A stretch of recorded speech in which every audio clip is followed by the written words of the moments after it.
A Summer Moon Celebration, Part 2. Swift Sweep. Even some pony with no knowledge of magic could tell that blue crystal was significant. It was practically drenched in magic, enough to make it prickle to the touch. The unicorns quickly carried it away to the deepest part of EBSS HQ, the Magi Technological Laboratory where they'd invented our equipment. We saw Nye use this crystal to signal Nyx. If we were fast enough, we might track the magical beacon's destination, and with it, Nyx's location. I had been told that magical energies fade quickly from spent gemstones, so every second counted. Doubly so with the summer sun celebration approaching, we only had a few hours to find the lunatics. Celestia refused to postpone the event. We told her it wasn't safe with those lunatics on the loose. Yet Celestia remained adamant. She would not rob her little ponies of a dawn in the darkest of times, she said. We all knew what she really meant, however, she was sticking her head in the sand. La, I cannot hear you, do your job. Celestia had never been good at confrontation, always needing some pony else to do it for her. We had done so countless times, and we would do it again like the obedient dogs we were. The royal guard secured the city as much as they could. Guards stood on every corner and swarmed in the sky, stopping ponies at random and taking in any who looked remotely suspicious. Amidst the chaos, Celestia would raise the sun to begin the longest day of another year in our beautiful Equestria. After Nye infiltrated HQ so easily, the princess called for all of the royal guards to be expelled from its premises, as well as all of the puppies. No pony remained except us old dogs, as we all recognized each other by face and name. She had also put on hold all projects save for Heartbreak. While the puppies were out sniffing and patrolling the areas around Canterlot, we remained underground to come up with a plan. For a long time, that plan consisted of us sitting and twiddling our hooves while the unicorns tinkered with the gem downstairs. It was in the late hours of evening that they finally called for us. River, Lullaby, and I became the only ponies without horns to be allowed into the labs. That was the first time I had been there in my 20 years of service, and I was certain it'd be the last. It was far different from the rest of HQ. The walls had been painted a bluish color as opposed to the sterile whites of the halls outside, and the uneven surfaces of the mountain's caverns replaced the artificial, straight lines that otherwise defined the structure. Gems and etched runes lined the ornate pillars that held the ceiling, glowing in myriad colors in accordance with the magic of the unicorns. As we walked into the anteroom, the unicorn stepped before us, adjusting his oversized glasses. Place is awful pretty, right? But it's all technical, it conducts magic just proper. You keep looking like that, your eyes'll pop. It took me a moment to recognize the stallion. He grinned. Twilight Grotto took off his glasses, exposing his face, and the 3 long wounds that were raked across it. Fang marks, by the looks of it. What? He asked. Never seen me in a lab coat. I chewed the inside of my cheek, biting on the rough scar tissue of my wound from 20 years earlier. I see you've joined the club. Grotto stuck the tip of a hoof into one of his eyes without flinching or even blinking. As he poked it, the eye turned in its socket independently of the other. Yeah, and this one's not even real. The white wolf tried to chew my face off. A puppy had to die so I could get away. You'll have to tell us the whole story one of these days. Lullaby chuckled, leaning closer to Grotto. She raised a hoof to cover her mouth as though she was whispering a secret and eyed his scars. He's just jealous, yours is bigger than his. River cleared his throat. That was always difficult to miss. Grotto turned and beckoned with a hoof. Right, work. I think we've actually got something. Follow me. He led us down a hall lined by twisting, metallic tubes that glowed with magic. Unicorns ran about from doorway to doorway with their eyes stuck to their clipboards, nearly tripping over one another. As we walked past room after room, I saw them stand in rune circles flashing their horns, shooting forth beams of magic into different gemstones, and a dozen more unicorns documenting the process with their quills flying everywhere. We're just doing some final tests, explained Grotto, swinging open one last set of doors. We're seeing if we can recreate the signal crystal's effects. We've been siphoning its magic since the moment we got it. We entered what appeared to be a central chamber of the labs. It was a large, circular room with doors on all sides. At the center stood a raised platform inscribed with arcane symbols, with a pedestal in the middle. From the ceiling directly above the pedestal hung a pointed metal beam that sparkled with arcs of magic and rumbled like a miniature thunderstorm. Between the pedestal and the metal beam floated the tiny blue gem, aglow in a rainbow of different auras. Dozens of unicorns surrounded the arrangement, eyes glowing and horns connected to the crystal by streams of magic. Inky quills filled the scrolls floating beside them. So why did it take so long? Grumbled River. Can't be that much magic in that tiny crystal. Grotto rolled his eyes. You would be surprised. But it's not the amount of magic, really, but how well it's been locked inside. Whoever made this was very good. He puffed his chest, looking at the floating gem. But I'm even better. Took a while, but we managed to unlock it. His horn glowed, and a parchment flew into his hoof. Now, let it be said that I had a hard time reading faster than a toddler on my best days, and I certainly wasn't going to read this. The entire paper was filled with runes and diagrams and technical talk that I couldn't begin to comprehend. There wasn't much juice left in it, Grotto explained, so we had to dig deep to siphon enough. Then we went and amplified it and locked it inside several other crystals until we found one that resonated the right way. Then Lullaby snatched the paper out of his hoof and crumpled it before throwing it behind her back. The point, TG, the point. Grotto pursed his lips. Point is, we can never be 100% certain, but so far everything points towards the same place. He turned and walked to a cluttered desk nearby. His magic moved a few inkwells and pushed a paper stack or two aside, revealing a map of Equestria. A circle of red ink surrounded an area up in the northwestern corner of the country, a tiny village tucked away in the mountains by the ocean shore. Portsmouth, said Grotto. That's where they've got to be. That place? Asked River, leaning over the map.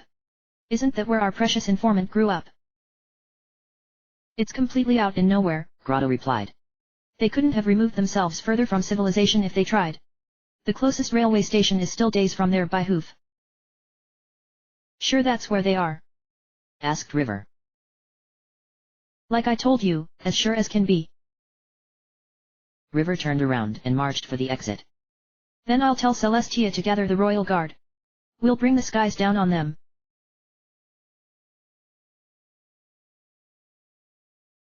New page. Nye threw me through the portal, and I fell awkwardly on arrival. He followed me within the moment, but could not resist turning back to gloat. Tell Celestia that her sister is coming back to her. The portal zipped shut, catching the spear in Nye's side and cutting off the handle. I did not hear it clatter on the ground.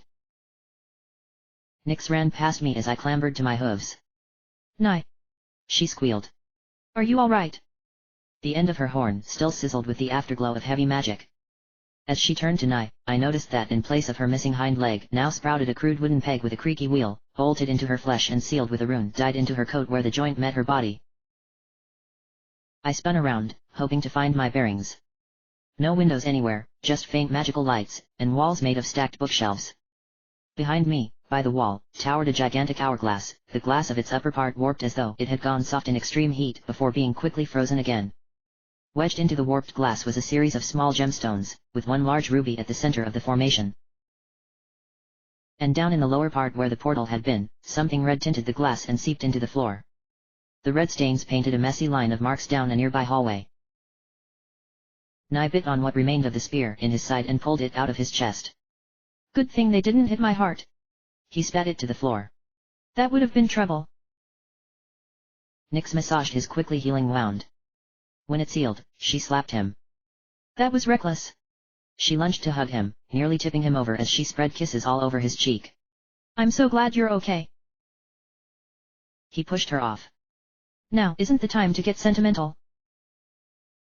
She wiped her eye. Right. The hourglass stood right by the wall, but a long line of scrapes along the floor marked its way from the center of the room. Every which way, hallways reached out with even more shelves, a massive gate with a magical seal blocked the way out. This was the central hub of the star swirl, the bearded wing, but moving the hourglass wasn't the only thing that had changed. A blue line encircled the room along the walls, and inside it a gigantic six-pointed star touched the circle with its tips. More strange symbols and runes filled the spaces between the star's lines.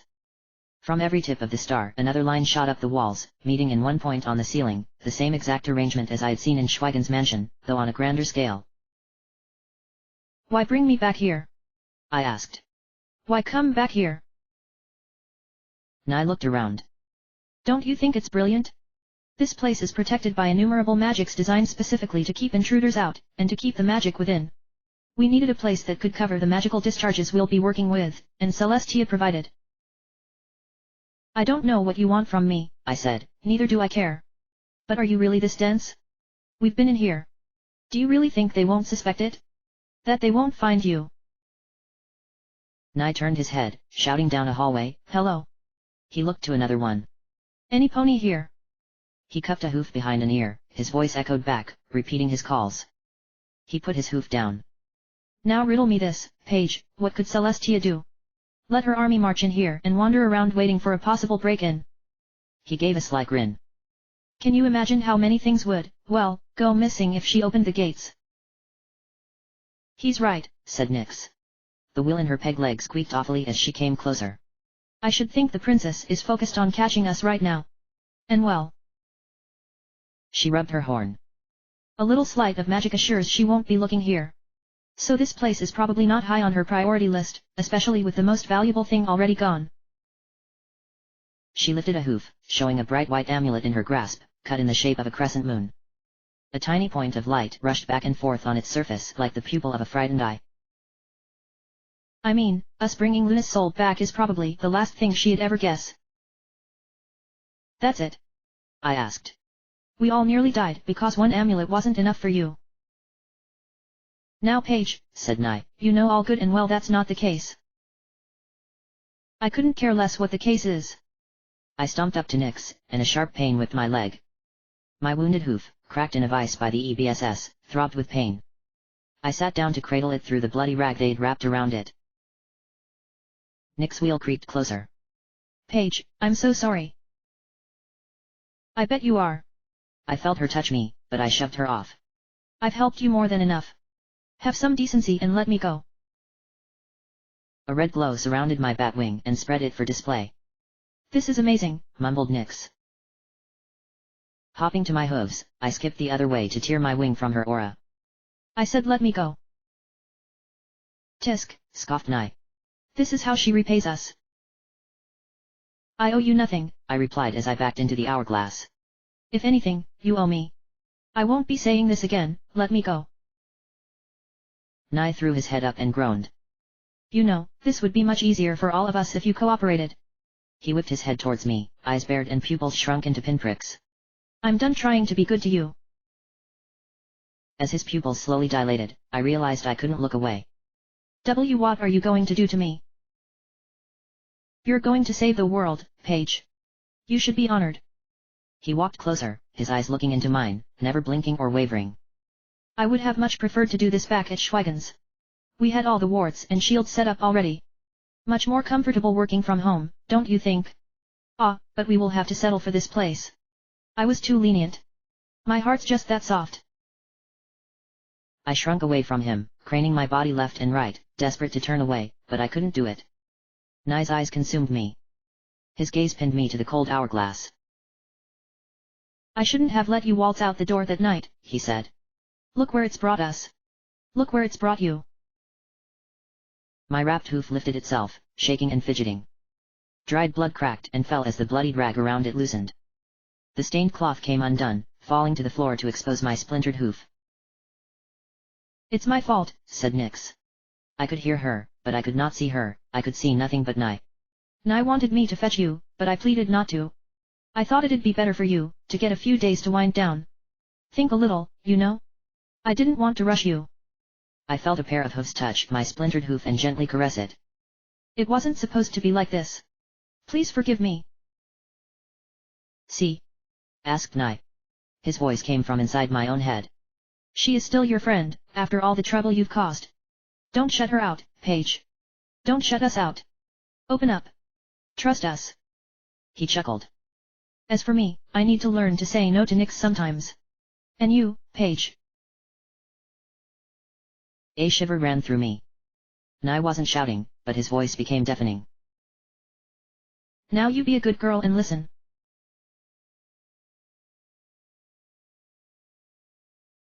Swift sweep.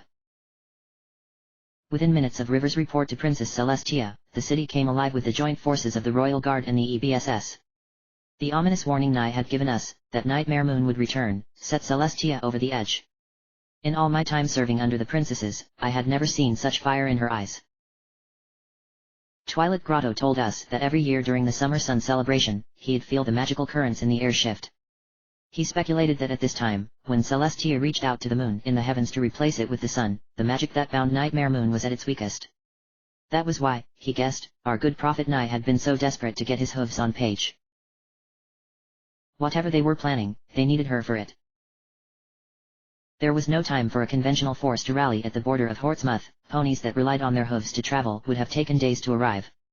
Celestia thus called for an army of Pegasi to swarm the town. Lullaby, of course, was right out. She could not fly with only one wing. The real kick in the groin came when Celestia pronounced me too incompetent to be part of the team. The only thing to dull the pain was the look in Riverflow's eyes when Celestia told him to stay home as well. The army set out into the night. The mare and the moon would light their path. In a matter of hours, they would be at Hortsmouth to bring down the might and fury of Celestia. In the meantime, all we could do was sit in HQ and wait out the storm. Pawn takes princess, said River between coughs. He slammed his chess piece in the place of mine, flicking mine off the table.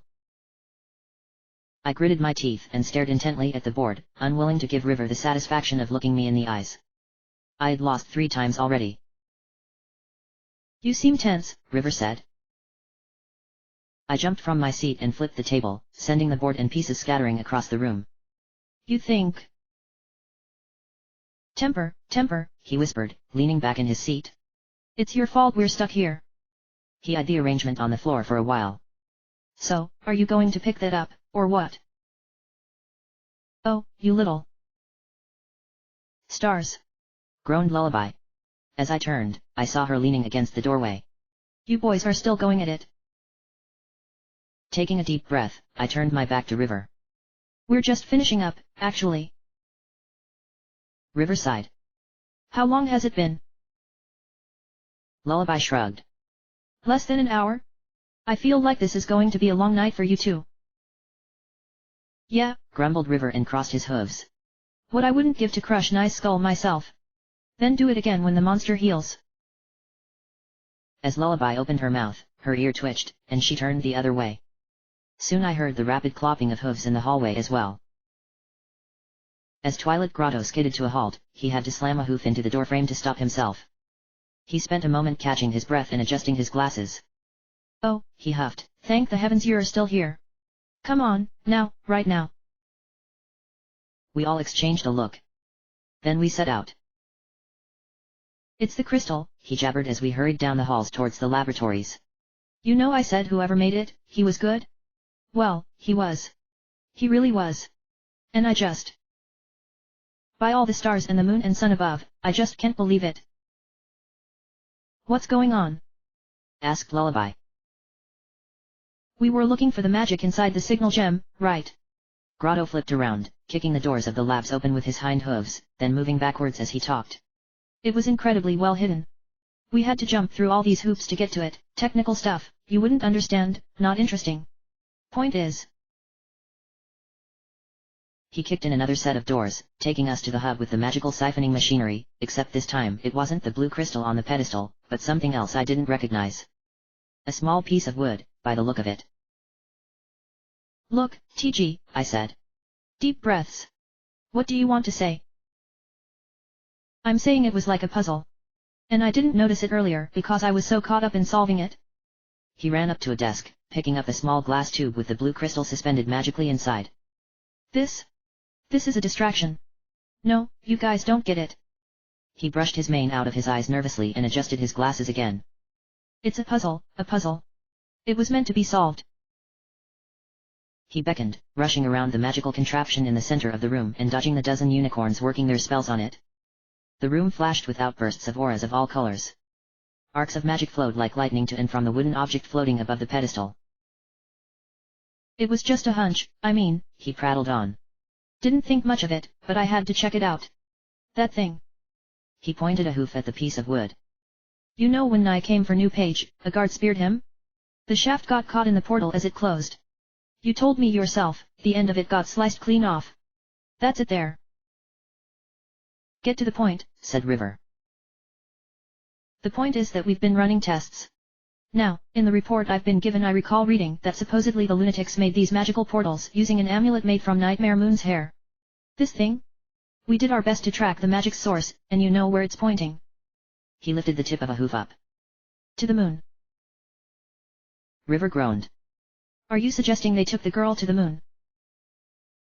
Now there's a field trip. Mumbled Lullaby. No, no. He flailed his hooves apologetically. I'm saying that piece of wood is drenched in Nightmare Moon's magic. Of course that's where it's leading us. But then I think, hey, surely not all of the magic came from the amulet. Nyx had to manipulate it, hers must be in there somewhere. And that's what we've managed to extract.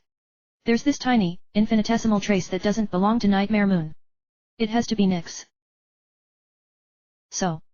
I asked. Where? That's just it. He looked us over. Here. Nyx is in Canterlot. We can't get the signal to be any more definite, but... Well, it could just be because the portal was opened on this end. But it could also be that it was opened from Canterlot.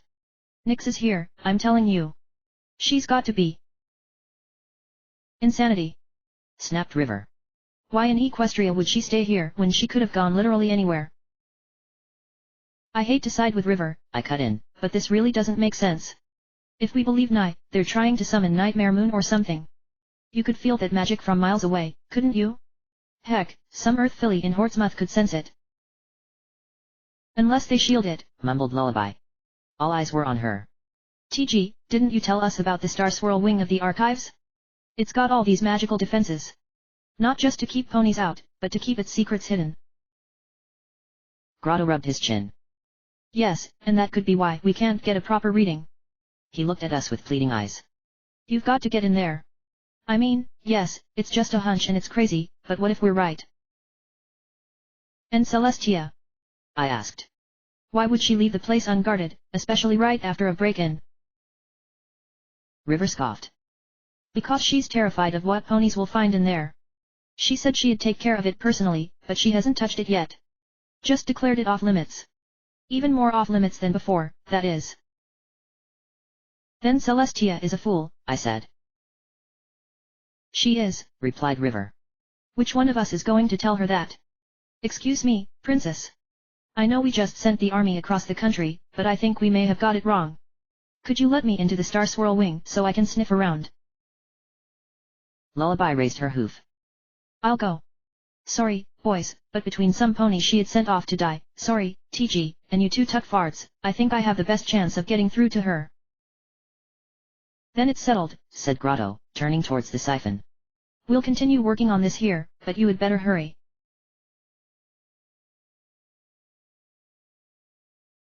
New page.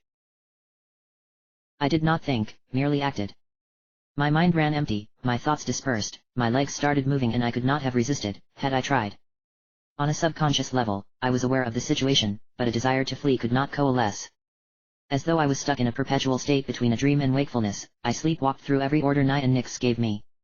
The staring eyes of the prophet burned in my mind. Nye told me to follow Nyx out of the main room and down a hallway. I remember following the red trail from the hourglass that seeped into the floor, and there was an awful smell and the sound of flies buzzing. We passed by a smaller room where the red streak ended, and I thought I saw the torn, upper half of a stallion stuffed under a desk before Nyx slammed the door shut. She urged me to keep moving. She nuzzled my cheek. I'm sorry, she whispered. If only you would have been a little more receptive. The wheel in place of her back leg scraped and creaked awfully against the old floorboards. She nudged me through a door to the right and locked it behind us.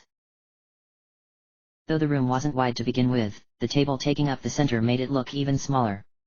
Many shelves lined the walls. By the marks left in the dust, it appeared that only recently the shelves used to be filled with books, now there were instruments of glass and metal, both magical and plain. Clamps, nails, screws, strange devices that glowed softly with magical lights, I couldn't begin to guess as to the purpose of these things. All right, let there be light. Nyx clapped her hooves, and a burst of light with no discernible source flooded the room. It hurt my eyes, but I found myself unable to close them save for a few sluggish blinks. She blew dust off the table and clapped a hoof on it. Get up, lie on your back. I did so. Now in Nai's absence, however, I found my cognizance gradually returning. I had questions. I wanted answers. I only had to figure out how to ask them. Nix took a bunch of ropes from a shelf, cuts from the same length, I assumed by the frayed edges, and tied them around my hooves, knotting the ends to the legs of the table. As the ropes tightened on my fetlocks, the realization of what was going on slowly crept into my numbed mind. Wait, I mumbled. What are you doing? You know, she said, checking the knots, it really would have helped to do this at Schweigen's place. But no, you couldn't have that. It's a good thing we could save the portal ruby, at least. Everything could have been lost. She knocked a hoof on her head. My fault. It's like Nai says. Sometimes, you gotta hurt the things you love. Trying to move, I found my legs tightly tied. I fidgeted against the ropes but lacked the strength to free myself, and the more I moved, the more my splintered hoof hurt. I felt groggy, drunk, and a little like a child listening to the argument of her parents. I was conscious, I saw and heard everything, but true understanding eluded me. Are you going to punish me? By the moon, no. Nick's eyes widened and jaw dropped in abashment. No, Paige. I understand, I really do. The ropes are merely a precaution. She turned to take a file from a shelf. We were busy with the summoning circle all day, so I had to make this in a hurry. She put the file beside my head. Inside sloshed a dark, mesmerizing substance, inky black but with tiny dots of bluish light dancing around within, like a cascade of stars in the clear night sky. Nix popped off the cork, her horn lighting up. Red magic surrounded the file and lifted it over my head, its mouth slightly tipped. Drink it, she said. It'll do you good, trust me. My mouth opened before she even finished speaking. The file tipped over and the liquid inside began flowing into my mouth. As soon as the first drops touched my lips, panic overcame me. My jaws locked in place, I couldn't close my mouth, and I couldn't stop the liquid pouring down my throat. I pulled on the bindings that held me, and I tried to scream, but I only managed to gurgle the liquid and splatter it. The file tipped upwards, stopping the flow.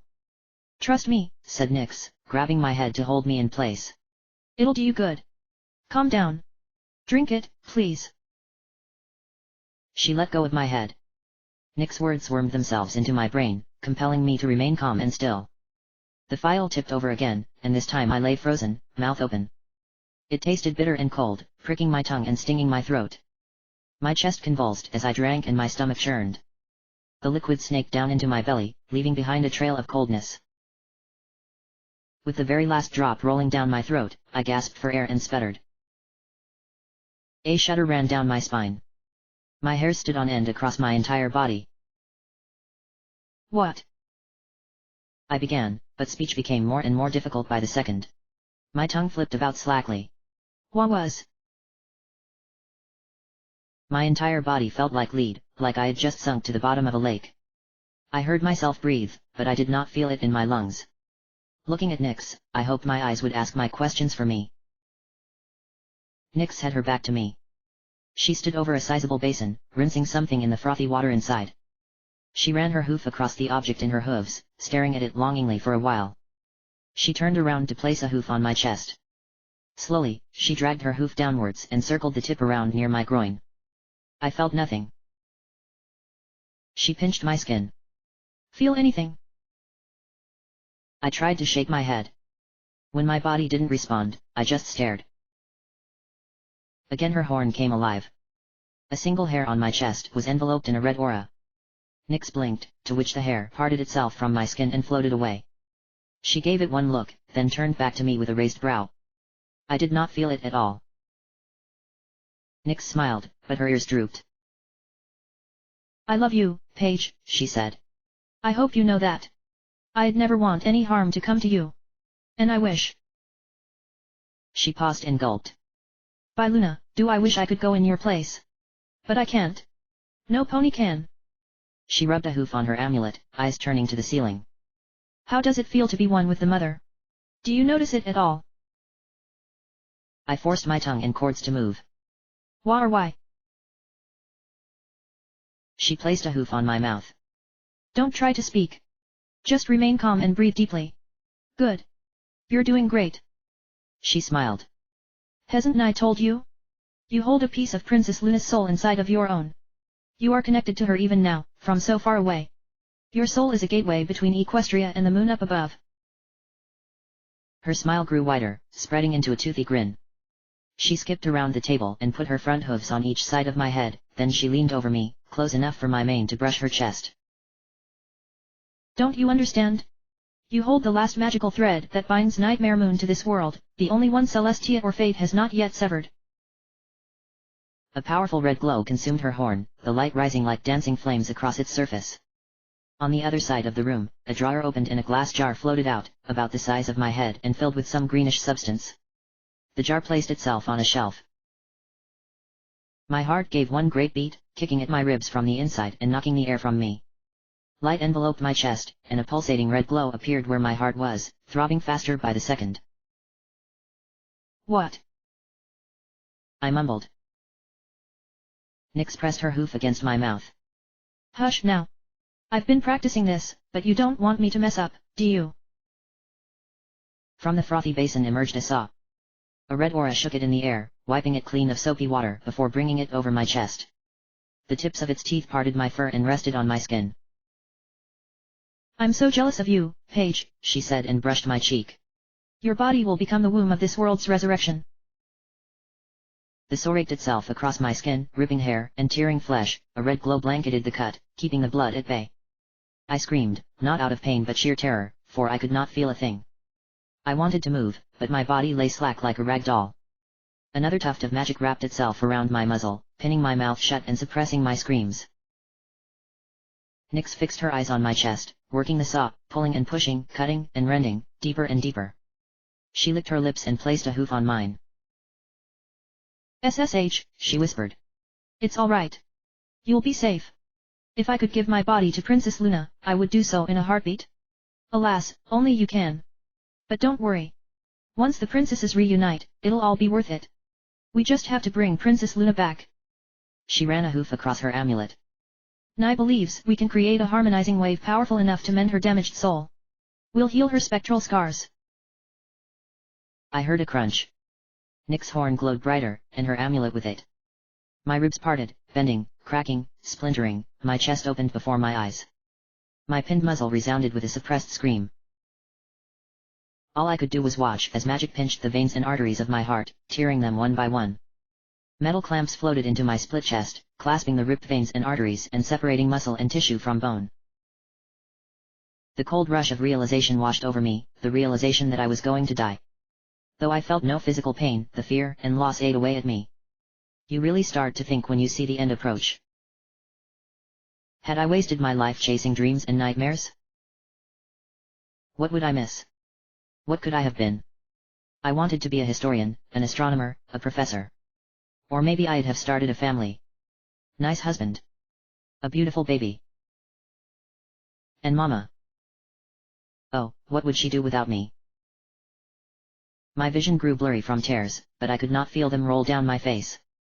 I could not feel the clamps inside my body, I could not feel the magic that carved out my insides. I could not feel anything, only that calm certainty that it was all over. I'm so sorry, Mama. There came a wet spurt from my chest. I blinked the tears away and beheld as my heart rose from my chest in a red glow, beating as fast as ever, leaking blood and pus. A swirl of magic wiped it clean, elevating it high while Nyx looked on in wonder. Look at it, how it still beats, she said. Didn't I tell you that you would be fine?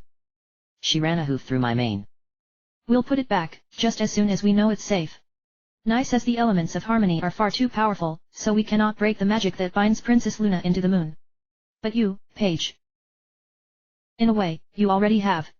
You are a conduit, a tiny crack in her soul's cell. Her body may rot in the moon for eternity, but her spirit shall return. Her red aura eased my ribs back into place, snapping them in position and sizzlingly welding them together again. My heart floated into the jar Nyx had prepared and plopped into the green liquid. A lid flew over the jar and sealed it quickly. As her magic put the jar down, my heart still glowed inside, beating quickly to the rhythm of my own terror.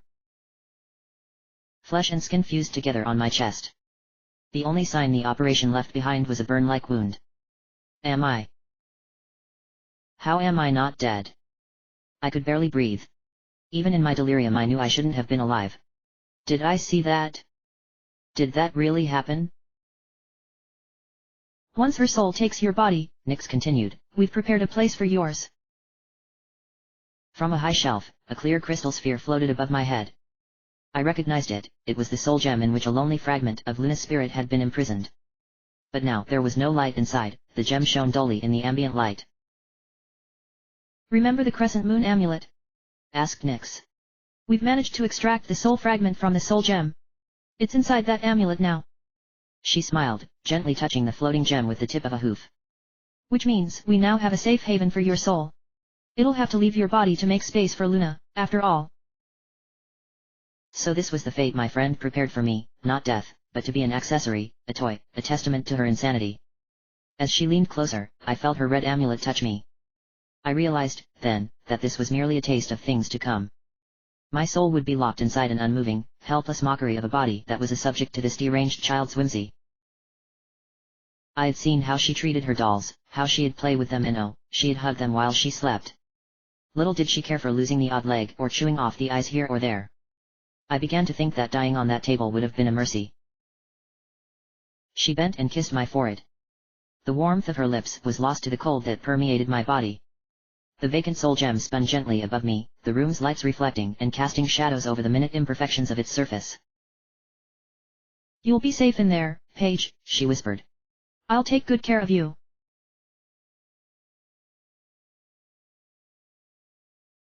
Dawn in Darkness, Part 3. New page. My legs felt like lead, and so did my eyelids. I felt like I was standing neck-deep in water as I swayed side to side, trying to maintain balance. My neck could barely hold my head, and I heard the soft whistling of air between my dried lips at every breath. It's okay if you feel a little dizzy, Nyx said, running a hoof down the back of my neck. It's not every day that your body has to make do without a heart. Keep breathing, and try to stand still. We need to get this to fit. With a spark of her magic, the amulet that held the fragment of Luna's soul floated closer, a silvery crescent moon on a gilded strap. You don't want to look like some common tramp for the princess, do you?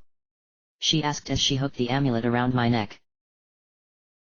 The touch of the moon against my skin was akin to an icicle sinking into my throat. The tiny point of light inside the amulet flashed brightly as it clasped around my neck, and the entire amulet took on a uniform glow similar to the real moon above. As I looked down at it, I suddenly felt my lifeless body tipping forwards. Nyx's aura caught me and put me back on my hooves. Nyx took a step back to admire me with a hoof at her chin. It's perfect with your dress. My dress was indeed worthy of Luna herself, with its deep hues of blue and lavender, glistening, star-like beads lining the seams, and a veil to cover my wings that was so fine and wispy as to be barely even there. Nyx tugged at the ruffles around my shoulders, pulling them back a little before smoothing them. She then adjusted the necklace so the moon fell directly over the hollow of my throat. I'm so jealous, she whispered under her breath as she took a step back. Used to be that we played dress-up together. In her eyes now I saw the same childish excitement, though I felt differently about it. Every inch of my body prickled as though needles had replaced my hairs. She blew a warm breath onto the amulet, then rubbed it clean with the back of a hoof. We should go. Nye ought to be ready by now. The jar containing my beating heart gently floated beside her. Come on, Paige, she said, bowing deeply before me as though I was a princess myself. It's time for you to fulfill your destiny. Nyx opened the door and beckoned. I almost fell at the first step, but she caught me. From then on, I walked by leaning on her side. She seemed glad to help. Each time my hooves clopped against the floor, a sharp sting raced up my bones into my spine. I couldn't even tell which of my hooves had been shattered anymore, they felt all the same. Crude pieces of enchanted metal pushed against the insides of my chest, straining my ribs and bulging under my skin here and there. So I dragged my beautiful dress, custom made to my measurements, by the feel of it, down the dark, dusty hallways. Nyx didn't look, but her magic lifted my skirt the slightest bit so it wouldn't pick up the dirt. Inside the main room, Nye sat at a tip of the painted star's arms, eyes closed and a hoof rubbing the side of his head. He seemed lost in thought, meditating, perhaps. It took a while for him to notice us. He said. Paige, you look absolutely stunning. I cast him the most loathing glance my slack face could manage. Nyx whispered in my ear, I told you he'd like it. The question is, Nyx, said Nye, will Luna He raised a hoof towards the center of the six-pronged star. Place her there, please. Nyx walked me into the middle of the star. Now stay here. Try not to move. End. Her magic surrounded me and lifted me from the floor. Keep looking into his eyes. The red aura spun me in the air, finally putting me down so that I faced Nye. There it was again, his gaze burning through the frail doors of my mind. My hind legs collapsed and I fell to my rump. Nyx's magic stood me up, and I fell again the moment her aura gave out. Nye sighed. Just let her be. He came closer. Know that your sacrifice will be remembered for millennia. You are the world's salvation, new page. I mustered all the fight in me to speak. I hate you. For just a moment, Nye's ever-present smile faltered. You act like you don't understand. You know the world is rotting, Paige. He grabbed my shattered hoof. Look what Celestia has done to you.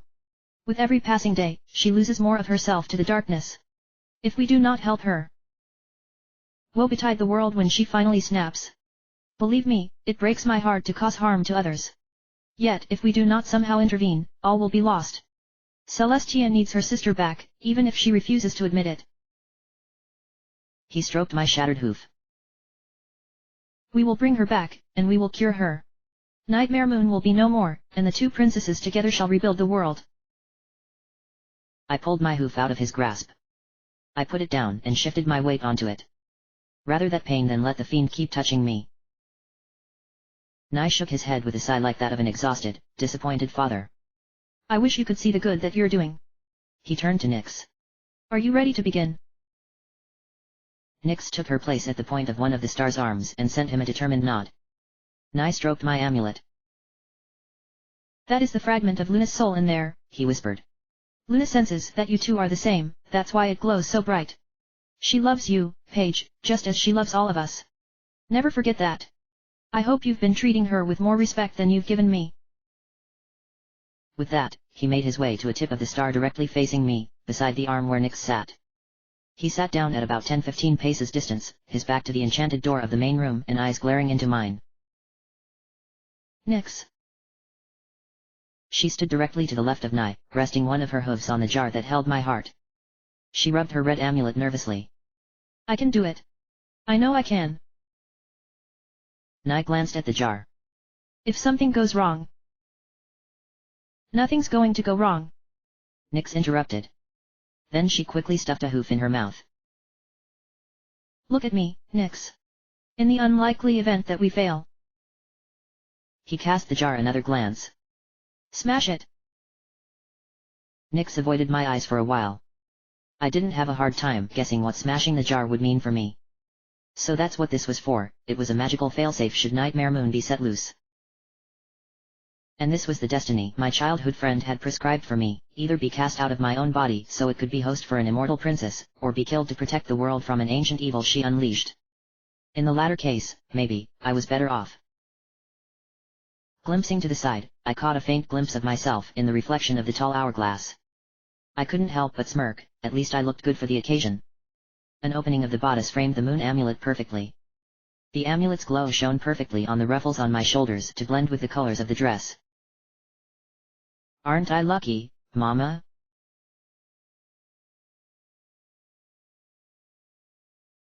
Swift sweep. River Flow walked up and down in his office, kicking crumpled papers out of his path. So did I. When he'd turn one way, I'd walk in the opposite direction.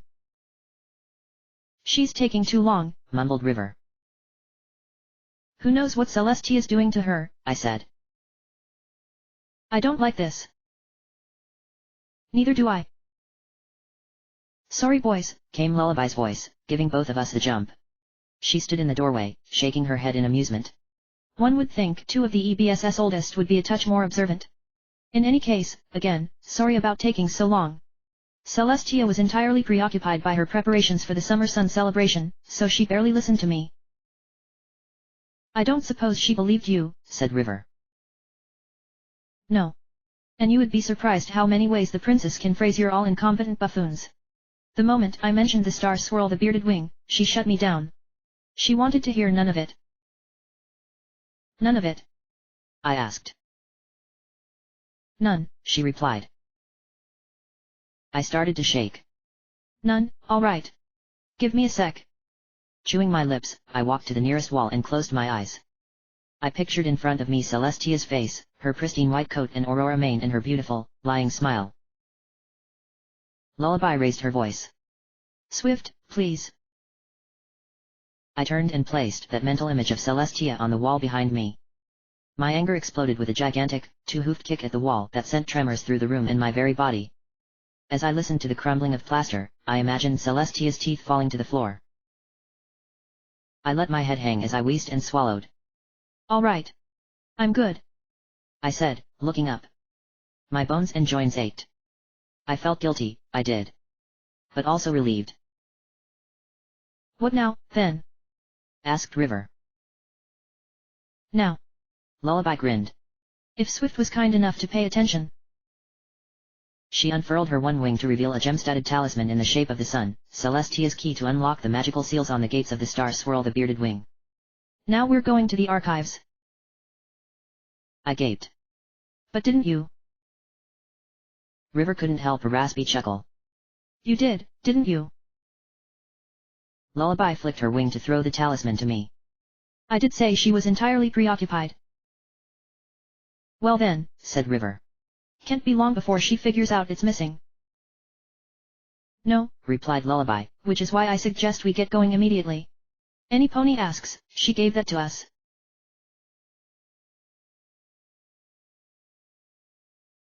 New page. Although my hooves were not chained to the floor, they might as well have been.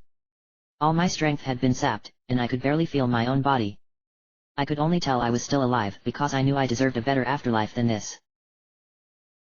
Nyx had been chanting some eldritch incantation for. I couldn't tell how long. Minutes, hours? It all became a blur.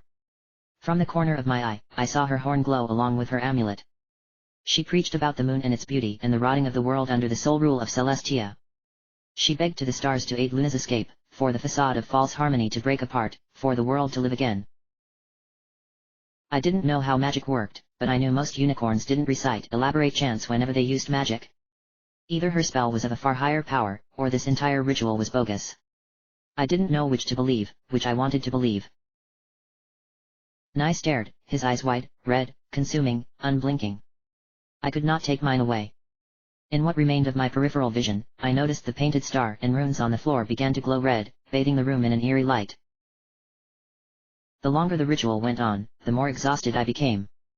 I wanted to lie down, but my legs did not obey me, they kept me up as thought turned to stone, stiff and unmoving, no matter how hard I tried to tear them from the floor. An invisible weight seemed to have planted itself on my back, warm and heavy, pushing me down. First, it had been but a gentle brushing against my back. Then came the weight, and then the sensation of meat hooks boring into the back of my neck. A warm tongue ran its tip from my shoulder to my cheek. Some pony panted in my ear. I heard the mare in the moon hum, just as she did in my dreams. She needed no words to convey her meaning, a song of sweet lullabies, of days gone by, of loss and misery and pain and revenge. When I was little, my heart would break for the wretched mare in chains. Finally, there came the whispers, the first time in my life that I heard Nightmare Moon talk. I had never realized how much the mare in chains loathed me. It was a voice that cut into your bones like the cold winter wind and the heavy sleet on your back, a voice at once melodious and terrifying. It was the voice of a mother that does not love you, a voice that evoked the primal fear of a child who ventured alone into the night for the first time. She welcomed me. She had waited so long to talk to me. She wanted to know how it felt being free. She wanted to experience it herself. She wanted in. I could hear her fangs scrape and scratch the invisible glass that divided our souls.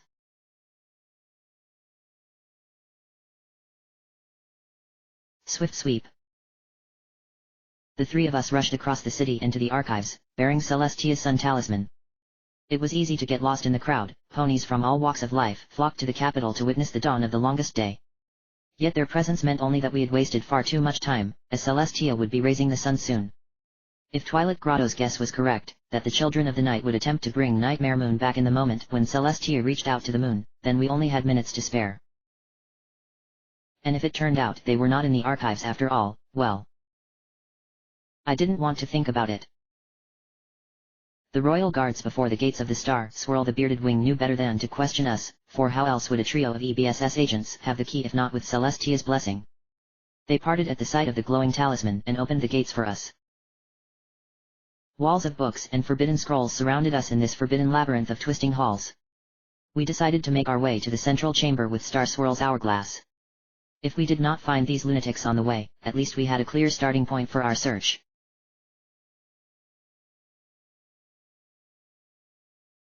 New page. My mind was a lone cabin in the woods. Nightmare Moon stood vast and imposing before the door, the dark of night that consumed the infinity beyond the doorstep, a cold, eerie fog that clung to the blackened windows. The door handle budged, and the door of my mind slowly creaked open. Her wings wrapped me in darkness, and she rested her chin on my frail shoulder, making me shudder. I knew now how it felt to be touched by fear itself. This was my purpose, she whispered. The only reason I was born, to save her, the one true princess of Equestria. In the darkness, I heard her hooves scratch the walls of my thoughts, the obfuscating fog seeping into the crevices of my mind. She bit into my nape, running her fangs deep. I wanted to shake her off and cover my head, but my body refused. I wanted to scream, but no sound left my throat. The whispers turned first into louder words, and then to shouting. Let me in. She tore at me, she shook my hapless body with cold shivers, and she screamed from inside my own head. Let me in. When would it end? Would it ever? For a split second, Nye's red eyes burned through the dark fog, and he assured me it would never end. Nightmare Moon already had me. She turned me over in her hooves, and she tasted my mind. She snuffed out my dreams and feasted on my hopes. Let me in. The only thing she left for me was fear and its chills that ran down my spine. It would have been far easier to let go. Let the world burn, or let it be saved, what difference did it make to me? Let the darkness engulf you. Let the blizzard bury you. I'd read that ponies feel warm before they freeze to death. Nightmare Moon tugged at my bat wing. She rubbed my splintered hoof. Is it worth living like a monster? The cold was eating itself into my very being. Where I had felt heaviness in my legs, now there was nothing, no cold, no weight, as though I was already a spirit without a body. Where the warmth of my heart was supposed to be, I felt a gaping hole. I lowered my head, taking a breath. I breathed out, and with it, I let go. My body went slack and fell to the floor.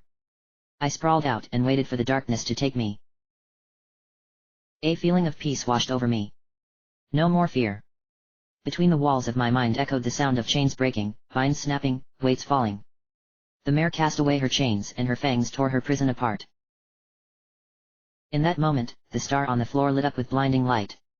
Nyx's chanting stopped, but her horn and amulet glowed on. Her spirit climbed into my body.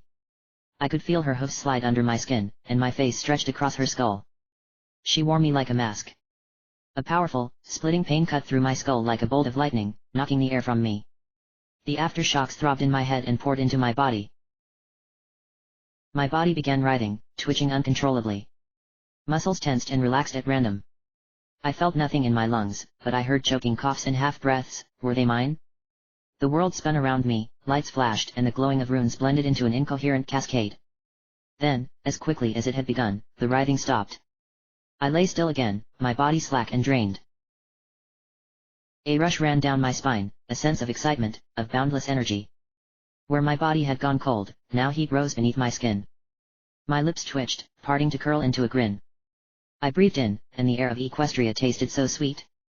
My entire body shivered with this sudden, boiling hot desire. A desire to move, to dance, to sing. I jumped to my hooves. As my wings snapped open I laughed, rearing on my hind legs to stretch my body. How my joints burned. My hooves craved to touch soil again, my wings ached to catch wind and fly, to soar, to live. Oh, most wonderful of nights! Was it my voice that I heard? It had been so long, I had forgotten. I laughed for the first time in so long. The heat in my flesh grew searing, and I felt it burn through my skin. I fell forwards and arched my back, shaking, screaming in agonizing ecstasy as my wings caught magical fire. Singed feathers and flayed scraps of skin rained to the floor. I flapped my wings, and with every beat they grew greater, wider, thicker. My splintered hoof pulsated with pain, clawing at the floor. Magic enveloped my hooves, coiling its tendrils around my legs, climbing up into my body. My coat caught fire in the magic's wake. This fleeting, mortal body could not contain the immense power that now sought to fill it. I screamed my pain as my bones cracked and snapped only to weld together again. Joints ground one another, my cartilages popped, ligament and tendons stretched and twisted, tearing in myriad strands before intertwining in new, slender, beautiful forms. I laughed in euphoric bliss, drinking in the surging magic that pervaded my being. My skull split apart as a thick, bony growth erupted from my forehead. All the magic in my body flowed through my veins and spine into that spot, drawing scorched lanes over my skin. Blood spurted from the cracked skin of my forehead, the blood ran down between my eyes to drip off my muzzle. It had been so long since I had tasted blood. As I licked it off, my fangs drew more blood from my tongue. The fires that ravaged my body died off and took with them my moment of torturous bliss. A moment of emptiness. Silence. There came fury. A whirlwind of hate and jealousy, and an overwhelming desire to tear down this world that had been so unjust. I wanted to snuff out the life the world did not deserve. Let the sun fall and the moon rise eternal, let the world freeze in never-ending darkness. Let all that lived know my pain, the torture, the hopelessness, the contempt. Hate. The entire moon had not been enough to contain the hate that was now condensed into this tiny filly's body. I could not find the words, no poetic metaphor, no phrase or term existed that could describe the hate that I felt. My immortal mind came up short before the sheer magnitude of the hate inside of it. My mortal tongue would sooner wither away than finish pouring into words how much I hated the world. Hate. I wanted to kill. Sweet blood on my tongue, the neck of a pony, snapping between my hooves, wings torn from their joints, stomachs split open and viscera set free for all to see. I wanted to suck out the eyes of the children and eat them before their parents. I wanted to pour searing molten iron down their ears that would not listen to my woes. I wanted to drive red-hot nails under their hooves. I wanted to tear out their tongues that would praise the sun and loathe my majesty. Hate. I spread my wings wide and leapt from the floor. A wall of light appeared in front of me, racking my body with a massive shocks as I crashed into it and sending me crashing to the floor. All around me, walls of rainbow lights began to swirl. Trying to push past them, I found myself unable to. My strength. I was not done yet. Pathetic runes of binding scribbled onto the floor locked me inside the center of the star. I'd need more strength to break the ethereal walls. I needed more time. Part of me was still locked inside the moon. I would not escape one prison only to fall into another. On the tip of my tongue, I felt the faint tinge of magic. A slow trickle fed me drop by measured drop. I came to realize that this aura that surrounded me was not a prison at all. It was a gateway for the soul, a spell designed not to contain me, but to help me escape. Piece by piece, my soul trickled into this new host. It's working, squealed a filly's voice somewhere. I squinted to make her out behind the swirling rainbow lights. Quiet, demanded a stallion. His eyes glowed red, their light burning through even the magical walls that kept me in place. He stared me down and spoke in a commanding tone. Tell me your name, monster. After the hate, now I felt pride. Who was he to me? Ah, but I remembered his name, Wintermist of House Origlow, bastard son of Star Call Comet III. Oh, did I remember him, and the pitiful, miserable, tiny thing he was. His eyes touched my mind. He plunged into the depths, fumbling, feeling through the darkness with his pathetic, shaking little hooves, desperate to find something to hold onto. He knew nothing. On the outside, he pretended to be determined. As our souls met in the space beyond spaces, I could easily discern the truth. He was terrified of his own frailty before my immense might. My mind, a fortress, a labyrinth, an endless maze, a bottomless sea, his, an insidious spider in the crack of a wall, an ant swept up in the current. He had no more understanding of me than a mouse of the bustling cathedral in which he found himself lost, a rat gnawing its sickening way through a great ship's walls. Listen to me, he demanded. Oh, the nerve, and oh, the desperation. Tell me your name. He already knew what I would say. I waited a moment before answering to draw out his terror. Oh, the anticipation. Oh, the drama. I am what you fear when you look behind yourself in the dark, I said. I am why the children are afraid of the night. I haunt the weak in their loneliest hour, and I sow the dreams of the brave into chilling horror. I am the engine of fear and the devourer of hope. Wintermist shrunk away. I noticed it, the filly beside him chose not to. I could discern his goals with ease. The maggot sought to control me with his feeble magic, the magic that had been my gift. I grinned, exposing my fangs, and I saw him grind his teeth. I liked it when ponies knew my name, although I loved reminding them even more. My name is Nightmare Moon.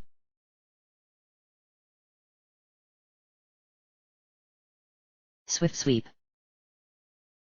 Rumbling sounds and muffled speech seeped through the enchanted gate of the central chamber. We exchanged nods, no words were necessary, and I clenched my teeth on the gate's handle. It took all my strength to pull it open, and as I did, a sudden rush of searing hot air tore into our manes. Brilliant flashes of chromatic light illuminated the hallway behind us. With my teeth on the handle and face pressed against the gate, I couldn't see what was inside, but I saw Lullaby's stunned expression, and River's snarl. After a moment's pause, the two of them rushed inside, and I followed quickly. As the great gate slammed shut behind us, its echoes rumbling across the wing. There they were, Prophet Nai and Priestess Nyx, and a monster in front of them. They sat in different points of a glowing star painted onto the floor, with the monster at its center. Nai sat with his back directly to us, and he barely flinched as we broke in. His ears fluttered once. No closer, he said, eyes fixed on the being at the center. What is that thing? River demanded. A swirling aura of rainbow lights surrounded a creature, obscuring it behind its glowing veil. Yet I knew the mare well enough to recognize her. She was New Page, though her body had been twisted by foul magics. She wore torn, tattered clothes, and an amulet seemed to glow on her neck, brighter even than the lights around her. Her legs had grown long and gaunt, thin skin stretched over her elongated bones to expose every little bump and lump in her joints. The tips of her wings scraped the swirling lights around her, drawing momentary patches of blackness into the colors. One wing resembled a bat's, or rather a dragon's. Massive, clawed bones stretched a thick layer of skin between themselves. Her other wing looked more like a pony's, albeit mangled, largely featherless and bleeding from wounds left by splintered bones sticking out of the flesh. Her mane waved in the hot air that swirled around her, loose locks wrapping around a malformed stub of a horn that had sprouted from her forehead. The whites of her eyes had taken on a shade of grey, and one of her pupils was slit like those of the old night guards. She looked us over with a grin that exposed the row of fangs and black, bleeding gums. When she stared at me, she stared into my soul. For all the bravery and bravado with which I had rushed in, all of it disappeared the instant I locked eyes with her. What have you done to her? I asked, hoofs rooted by fear and eyes fixated on Paige. As always, you are late, Nai replied without turning. His words held no trace of irony, his tone entirely matter of fact. New Page is gone. What you see before you is the single most dangerous being that has ever lived. If I take my eyes off her, we will all pay the price. So I suggest with utmost urgency that you stand down. At the star's point to the left of Nai, Nyx sat, her eyes closed in concentration and horn pulsating in tandem with her red amulet. She had her hooves on her ears as if to block out any distractions, and her lips moved silently in some whispered chant. A jar filled with greenish liquid sat beside her, with some redly pulsating thing floating inside. River gurgled and spat. You're bluffing. I don't know what you are or what you've been doing here, and I don't care. He set his hooves, clawing at the ground in preparation to charge Nai. This ends now. Lullaby put out a hoof. River. River Flow lunged forward. Crimson Cascade, said Paige, making River Flow stop and look up at her in terror. The determination in his eyes dissolved, replaced by the terrified look of a small child whose mother just called him by his full name. And Nightmare. His lips wavered. Nightmare Moon. I knew it was the truth, and he probably did too, we could all feel it in our bones. She turned her eyes to me, then to Lullaby. Crescent Strike and Night Song, my two little lovebirds. She looked us up and down. The years have been unkind. Lullaby stroked her chin. I'm sorry, but who are you again? I know Princess Celestia, but you're sort of a blur. Bad dream, was it? Nightmare Moon shot her a stare and narrowed her eyes, but said nothing. Leave it to Lullaby to hurl petty insults at the nightmare. If you hurt me, Nai cut in, or you hurt Nyx, Nightmare Moon will be unleashed upon the world once more. You don't want that. Celestia doesn't want that. I stomped. You're asking us to stand idly by. You have no choice, he replied. On the other hoof, you have the privilege to watch as the world is reborn. Nightmare Moon laughed. These fools think to save my soul, bless their precious little hearts. They wish to turn my own magic back on me in order to shackle me. She brushed her hoof across the amulet around her neck. They will fail. The moment their spell is done, I will escape, and I will kill them. I saw Nyx quickly bite and lick her lip, then went back to her quiet incantation. Don't let her get under your skin, said Nai. You know who it is we're dealing with. Nyx nodded as she chanted on, putting a hoof around the jar. I remembered, in that moment, that I had seen a jar like this before, inside that mansion where we had found all those missing ponies. It had been smashed and the thing inside trampled by the time we got to it, but the arcane tome next to it described the removal and magical preparation of organs. With their magic, the children of the night could extract the heart of a pony, then keep the organ functional for hours even when physically separated from the body. Squinting through the swirling lights around the monster, I noticed a thick scar on Paige's chest. When Nyx spoke, her voice sounded at once close and distant, echoing in the room and at the back of my head. Paige, she stammered. She will be safe, right? We can see capture her soul L. It is possible, Nai said. It is entirely up to you. I could not stand idly, but neither did I dare step closer to them. I began walking around the star while keeping my distance. I found it difficult to believe it was really Nightmare Moon. But that mad grin, the look in her eyes. How's Veiled Quill? She asked. I stopped pacing. She put her broken hoof to the side of her head and rubbed, looking away for a second. Oh, I see. Yes, you've met her, you sly little fiend. Ah, but does she know? Her body convulsed, making Nightmare Moon heave as though about to throw up. She snapped her head up, eyes growing wide and desperate. Mama! She screamed to the sky before snapping her fangs shut on her tongue. She straightened herself, then spat blood from her tongue. What a willful young thing she is, she said. A lot like you, Crescent Strike. Paige. I called out. Her eyes shifted momentarily, and I thought I saw a glint of hesitation before Nightmare Moon fully regained control. Because new Paige was still in there, and I had to get her back. Let this be the one good thing I'll ever do. That became the only thing in my mind, Nai and Nyx be damned. I did not care for them, or what might happen to me. I know you can hear me, Paige, I said, approaching the swirling lights. I warn you, said Nai. No further. River stepped up. Though he put on a resolute facade, I saw his legs tremble. You must have a contingency plan, he said. You can't be certain this will work. Nai said nothing. The jar, Lullaby said.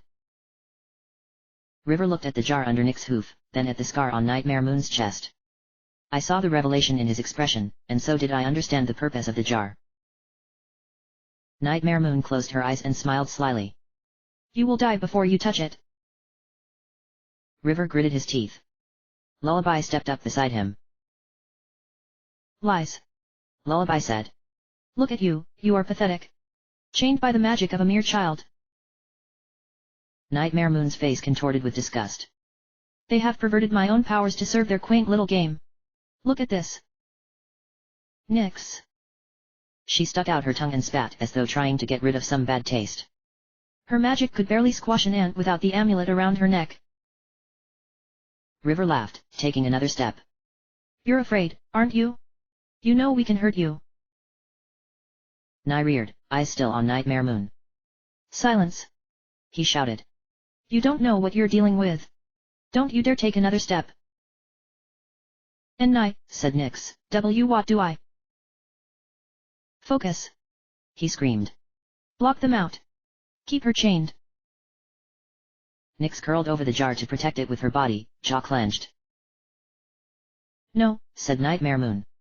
I'd like to see you try. Go on. A grin that was a little bit too wide crept up her lips. Take the jar. Take it and smash it. River and Lullaby exchanged a look. No, I said. You can't do that. Please. I placed a hoof on Lullaby's back. Big girl, please. River rammed me, knocking me to the floor. You've done enough. He yelled. She deserves to die. Shut up. I tried to get onto my hooves, but Lullaby shoved me back down. I struggled, and she climbed onto me, grabbing my hooves and pinning me down. Big girl, please. It's over, Swift, she said, her voice cold and expression scolding. Paige is already dead. Stay down. She gave me one last, piercing stare, then turned and bolted towards Nyx. River rushed beside her. No. I yelled, jumping to my hooves to pursue them. I knew I couldn't catch them, but I didn't care. I had served with these ponies for decades, called them my brothers and sisters and friends, and I'd have fought both of them in a heartbeat if it meant saving Paige. I galloped only a few steps behind them, but they were too fast. River and Lullaby reached Nyx, and they leapt at her at the same time, only to be caught midair by a dark aura. Before I realized what happened, an enormous kick in my stomach stopped me dead in my tracks and an invisible force flung me across the room. I landed with a roll and hit my head. My ears rang and my visions went blurry for a second. I jumped to my hooves again, still shaking from the landing. River and Lullaby flailed desperately in the air, just out of reach of Nyx and the jar, inside a black cloud. At first I thought it was Nyx's magic, but then I realized that her magic wasn't black. Nightmare Moon cackled. Her laughter ended in a sigh as she slowly shook her head. But I told them, didn't I? I see can't contain in her, said Nyx, voice echoing ethereally all around us. She's too strong. She's pouring through the cracks. You still don't get it, do you? Asked Nightmare Moon. You are still alive because I allow it. You are not my captors. I am yours. She cocked her head towards Nyx. Don't stop. I still don't have all my power. I'd appreciate if you worked faster, child. Perhaps I shall make your death painless if you impress me. And stammered Nyx.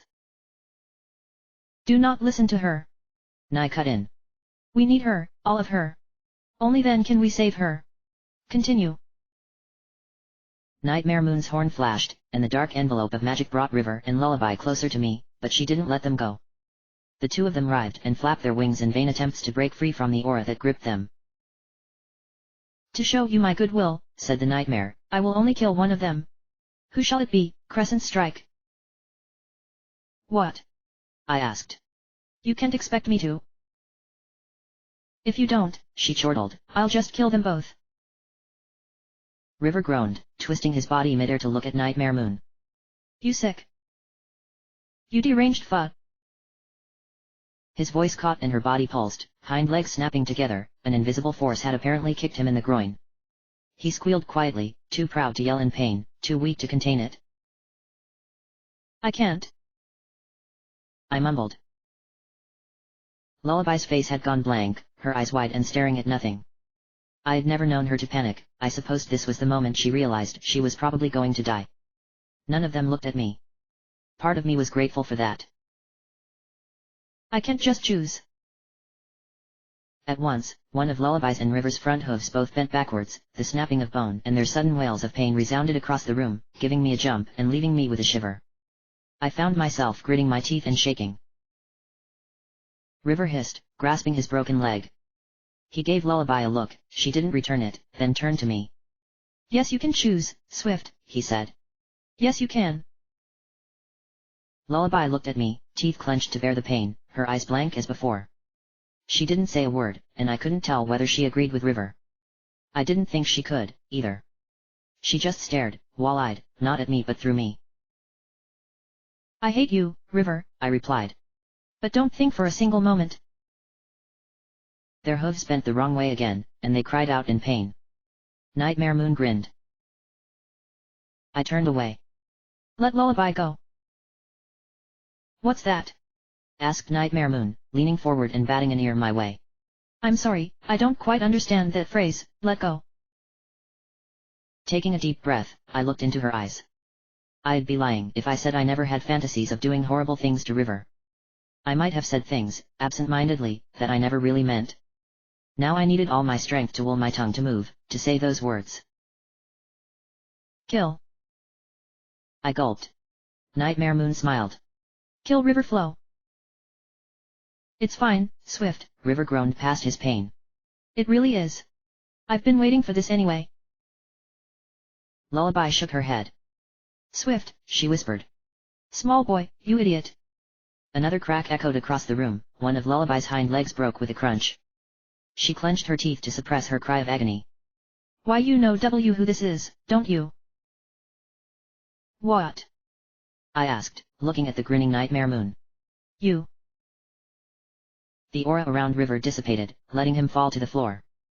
With 2 broken hooves, he couldn't get up, he just clambered and crawled helplessly on the floor to create distance between himself and the monster. I saw his eyes turn upwards and the light go out of them as he lost consciousness. No wonder, with the shock he had suffered and all the blood he had lost. I could do nothing but watch as Nightmare Moon's magic crushed Lullaby. Nightmare Moon! I screamed, blood boiling with impotent, desperate anger. I knew I was powerless, and that only made me all the more furious. I'll make you pay for this, I'll... Shut up, small boy, admonished Lullaby through her teeth. Her voice was barely stronger than a dying whisper. Shut up, she repeated. Her face screwed up with pain, but in her eyes all I saw was a scolding look. The dark aura condensed around her chest, forcing the air out in a feeble whimper. Her 4th hoof broke in half, then all her legs crumpled like paper, the sound of her cracking bones resounding across the room, spurts of blood splattering all over the floor. Another pained cry resounded behind her bared, tightly clenched teeth. As Nightmare Moon twisted her around, pulling and stretching, I felt my own hooves curl inwards.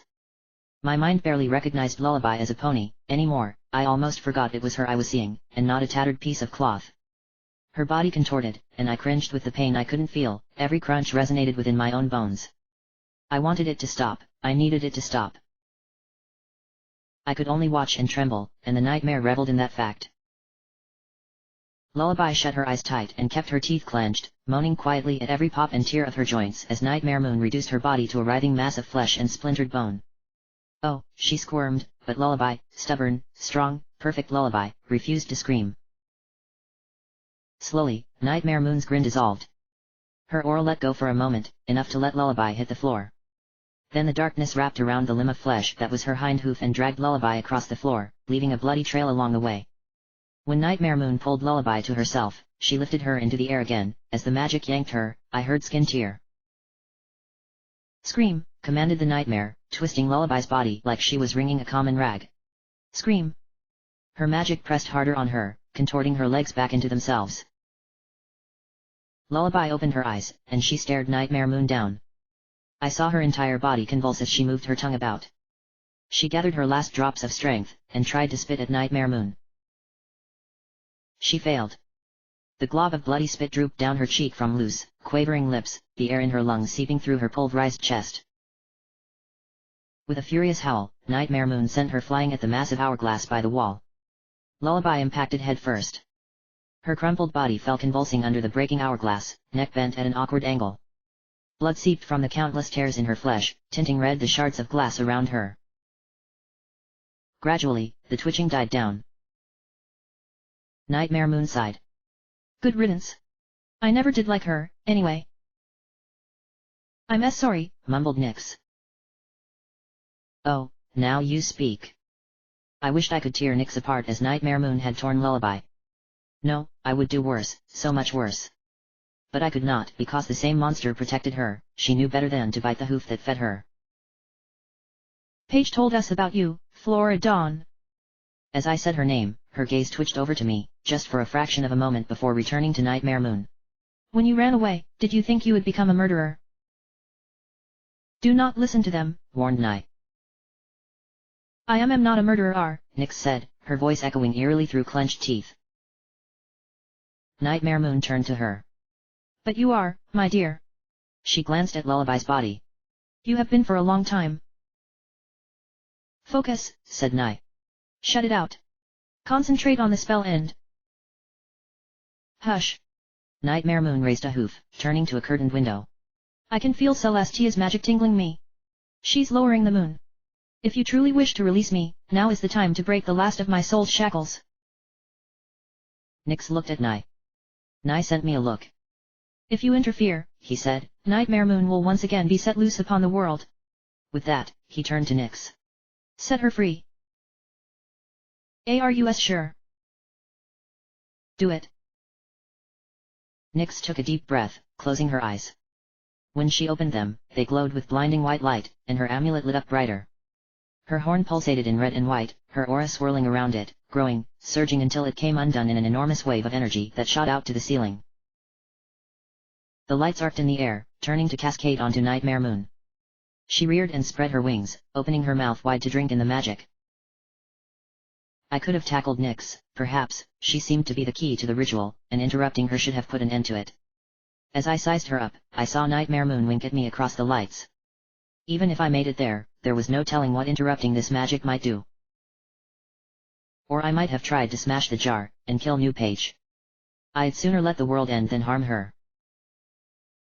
Nai's eyes lit up brightly as well, casting ethereal red flames. Look at me, Luna. Nightmare Moon's gaze snapped onto him. Her grin quickly dissolved into an expression of horror. What? She asked, lifting a hoof to shield her eyes. No, you can't. Impossible. Put your hoof down, ordered Nai. She did so, and my jaw dropped. As the red and white lights consumed Nightmare Moon, Nai began walking closer to her. Now you will listen to me, he said. This is not you, Princess Luna. Equestria needs you. Your sister needs you. She stared into his eyes, frozen in place. My sister. She is lost without you, Nai continued. Let go of your hatred, Princess Luna. For a moment, I thought I saw understanding in her eyes. Then Nightmare Moon's wicked snarl returned. I gave you your power. You cannot use it against me. You've said it yourself, it's not our power, but yours. Nai reached out, placing his hoof on the amulet hanging from Nightmare Moon's neck. Deep inside of you, you are still connected to the elements of harmony. Reach out to them, let this piece of your soul guide the way. Let them help you. Let them in. She, too, looked down at the amulet, and a spark seemed to light up in her eyes. Come back to us, Princess Luna, Nai finished. Her eyes went wide. In one last burst of light, the entire room was bathed in magic. I had to close my eyes and cover them with my wing, lest I'd have gone blind. I felt the rushing air brush my coat and wave my mane. Prickly, ionized air filled my lungs. Slowly, the lights dissipated. My ears rang for a while, as my eyes adjusted to the darkness of the room, my hearing returned as well. The magic was gone. The powerful lights of the summoning star and its many runes had winked out. The only thing that illuminated the room now was the ambient magical light that permeated all of the star swirl the bearded wing. Even the glowing of Page's amulet had subsided. There stood the thing wearing New Page's skin, tall and silent. Page's dark grey mane had turned a spectral blue and it wafted gently in the stillness off the room. Faded spots of black littered her brown coat. With her elongated form, Page far more resembled the true princess of the night than her true self. She smiled, placing a hoof on Nai's cheek. Thank you, she whispered softly. Did it? Muttered Nyx. Did it work? Nightmare Moon hugged Nai close. I could not believe my eyes. Nyx jumped for joy, clapping her hooves and squealing like the excited child she was. We did it, we did. I took a fearful, cautious step. Luna. She looked at me, and her smile brought with it the warm caress of a gentle summer night. My heart fluttered at the sight, I had not felt like this in 2 decades. Your eyes do not deceive you, she said. She sounded just like Luna. It is I. Nyx gasped, and her ears pinned back. By the moon, I'm so sorry. She dropped to her knees and kissed the floor before the princess. Princess Luna, it is a tremendous honor. Rise, she said. You shall be righteously rewarded. She took a look at the broken hourglass and Lullaby's body under it. She quickly had to turn the other way, only for the sight of River's tortured body to greet her. Closing her eyes, she sighed. Such a regretful waste of life. Words cannot express my regret. What of Paige? I asked. Why yes, said Nyx. What about her? Luna looked surprised for a moment. Then she looked herself over. Oh, this filly. Yes, I can sense her soul inside of me. She is very well, although it is a little crowded in here. She brushed her chest briefly, then touched a hoof to her forehead. She is flattered by your concern. Then we should get her out of there quickly. Nyx ran with a spring in her step towards the hallway. I'll get the soul gem and... Wait, said Luna, to which Nyx stopped. Nye picked up the jar with Paige's glowing heart. He didn't say anything, he just smiled as he held it. This should come first, Luna said, and her voice quickly took on an urging tone. I am feeling awfully lightheaded. You can put the heart back, can you not, child?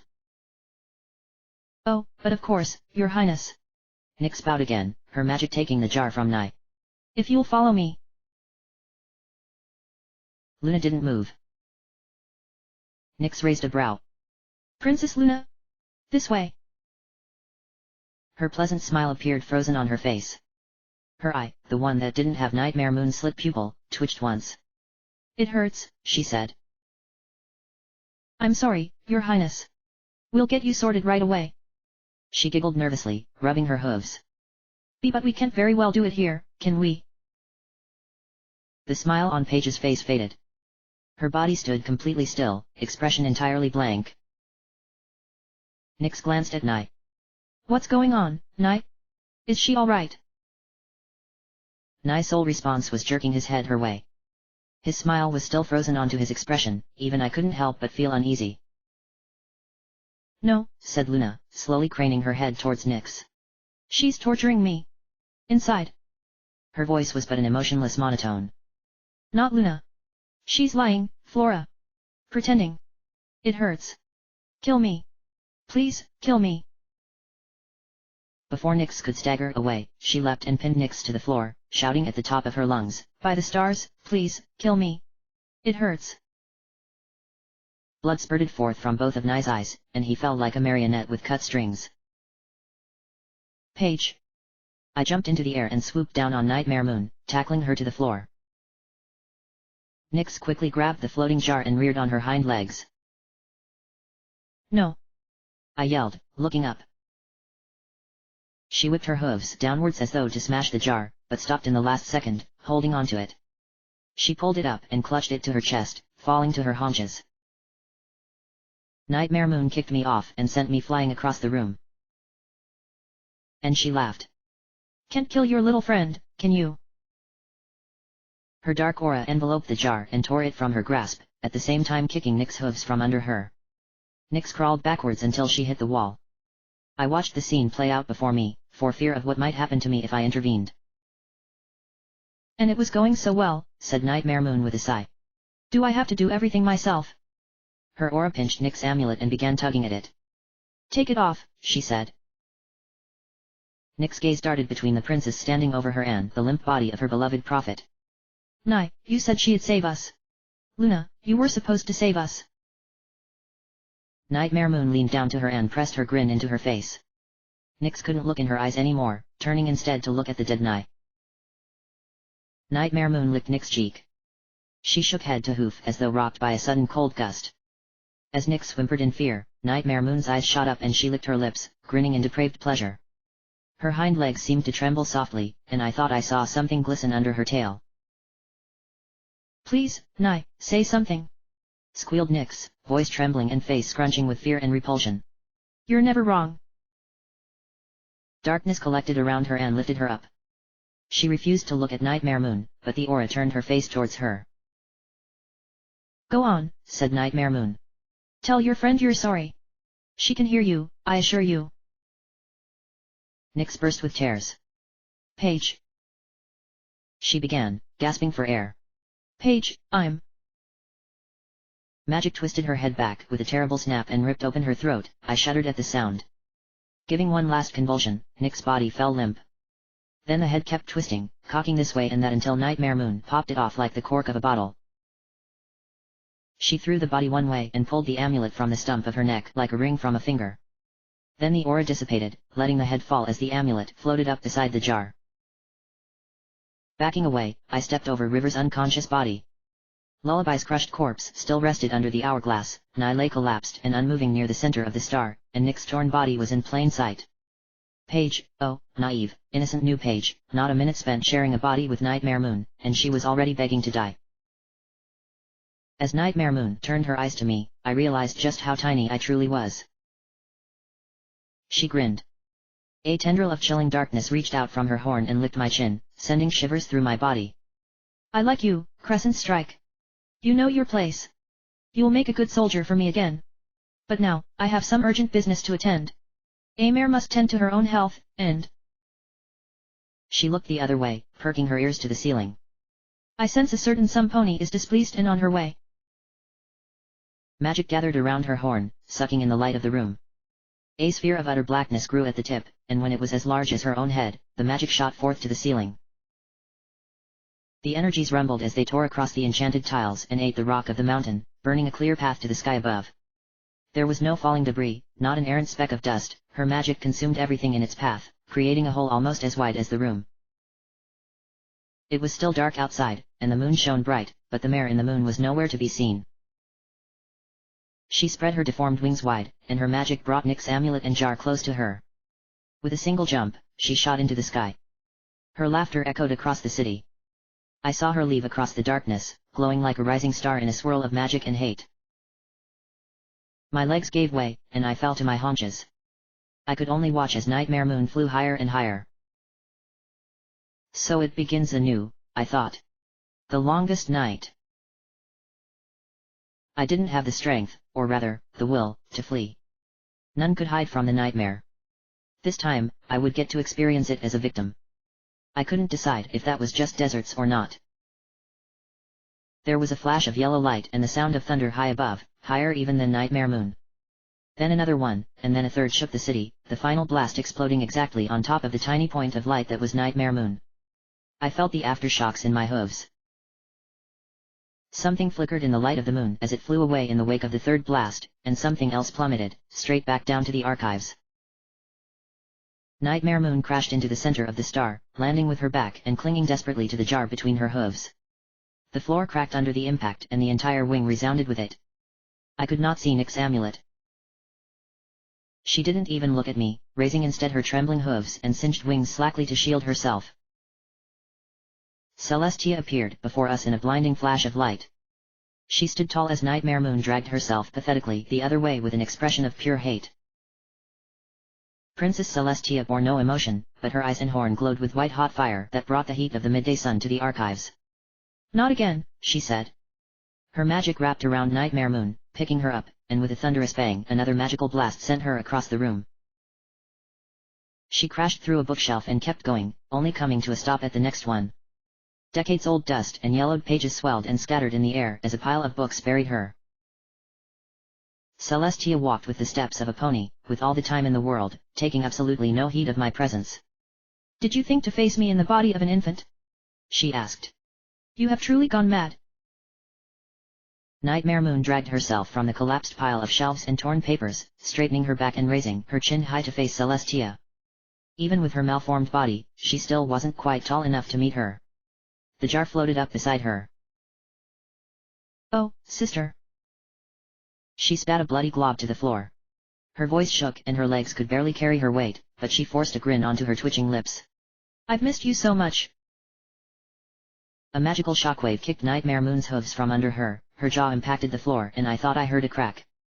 The dark aura around the jar dispersed, but Celestia's bright magic caught it, bringing it over to her. What has become of you, Luna? Nightmare Moon slid a hoof across the floor, smearing its path with blood from the myriad cracks on its surface, trying to stand up, but Celestia's aura pushed her back down. The nightmare craned her neck to look her sister in the eye. Luna is dead, she said.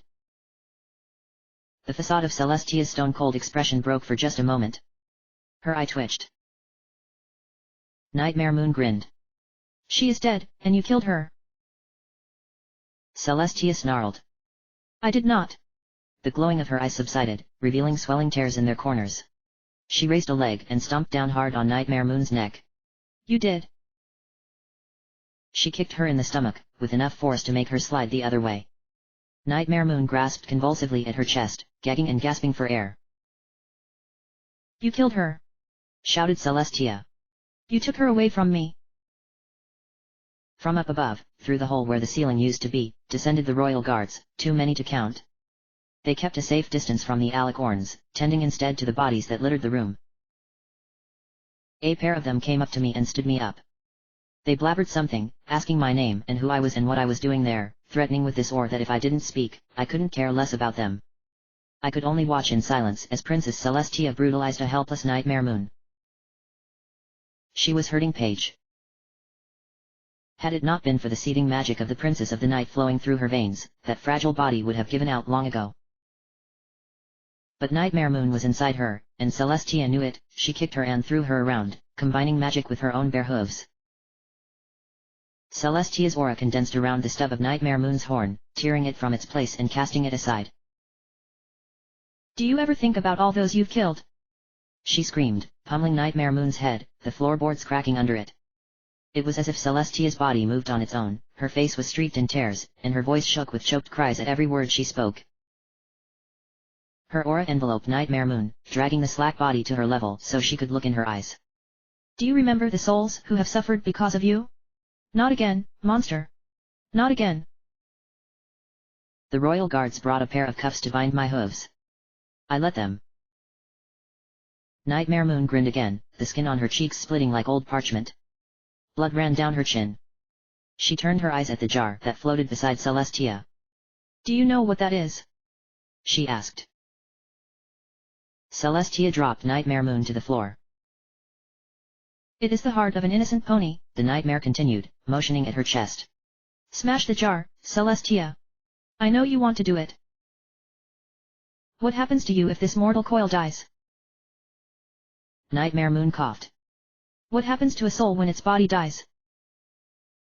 The jar floated before Celestia. She looked inside, then at Nightmare Moon. Her face scrunched with disgust and her lips contorted into a snarl. Do it, whispered Nightmare Moon. Celestia tipped her head, the jar following her motion with a sudden jerk. Her horn flashed and the magic flung the jar upwards, up through the hole in the ceiling, spinning, glistening in the moonlight, swiftly receding into the distance.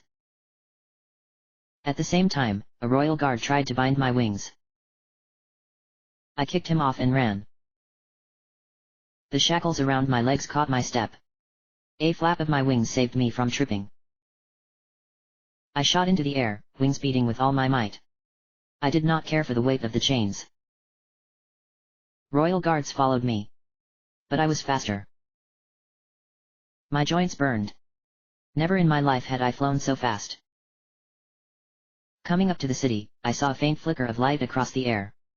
The archives were at the very edge of the city, and Celestia's magic had propelled the jar over the precipice. It flew over the city walls, its arc bringing it to plummet into the depths under the great mountain. I followed, faster than the wind itself.